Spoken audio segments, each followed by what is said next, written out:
কিন্তু এই এছ'চিয়েশ্যনৰ কনফাৰেন্সৰ পিছতে উইদিন 60 days আপোনালোকে এইবিলাক ইঞ্চুৰেঞ্চ কৰি লওক। আপোনালোকৰ প্ৰপাৰ্টি ইঞ্চুৰেঞ্চ কি নাম হয় মই নাজানো। গতিকে আপোনাৰ ইঞ্চুৰেঞ্চ যাৰ আছে ভাল কথা, ৱেলকাম। আৰু যাৰ নাই আপোনালোকে ইঞ্চুৰেঞ্চ কৰিলে, সৰু হওক ডাঙৰক। এটা মায়ে এতিয়া বীৰেন ৰায় বুলি এজন আমাৰ দেউৰীপাৰাত এজন মানুহ আছিল, আজি বেছ বহুত বছৰ আগৰ কথা, প্ৰায় 50 years ago।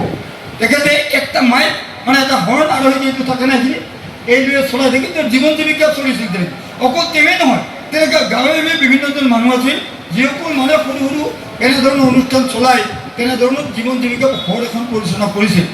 এতিয়া মোৰ কথাটো হ'ল যে সেই ধৰণৰ যদি আজিৰ তাৰিখত, কাৰণ আজি দেশ উন্নত হৈছে না, এতিয়া 30 বছৰ আগৰ ভাৰতবৰ্ষ হৈ থকা নাই, 50 বছৰ আগৰ ভাৰতবৰ্ষ হৈছে, এতিয়া 2026 চনৰ ভাৰতবৰ্ষ।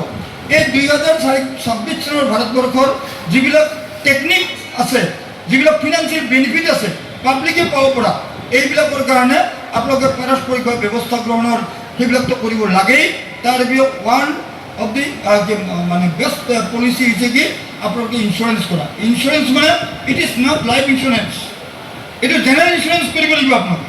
এই জেনেৰেল ইঞ্চুৰেঞ্চত আপোনালোকে জেনেৰেল ইঞ্চুৰেঞ্চ কৰিলে এই বস্তুখিনি যদি আপোনালোকে আয়ত্তত কৰিলে, কেতিয়াবা কালি ৰাস্তাত কিবা এখন গাড়ী বাগৰি পৰিল, ক'ৰবাত কালি মানে প্ৰাকৃতিক দুৰ্যোগত কিবা নষ্ট হ'ল, আপুনি তেতিয়া এখন কমেও ক্লেইম কৰিব পাৰে। বেনিফিট কিমান পায় এই কথাটো মই আজি নকওঁ, কিন্তু আপোনালোকে অন্ততঃ ক্লেইম কৰিব। গতিকে সৰুৱেই হওক বা ডাঙৰেই হওক এই কথাটো আপোনালোকে নিশ্চয় ব্যৱস্থা হাতত ল'ব পাৰিলে ভাল পাম।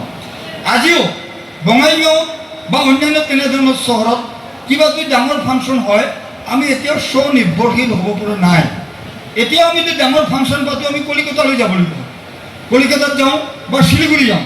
এতিয়া কলিকতা বা শিলিগুৰিৰ পৰা আমি এই সাউণ্ড চিষ্টেমটো হায়াৰ কৰি লৈ আহিবলগীয়া হয়।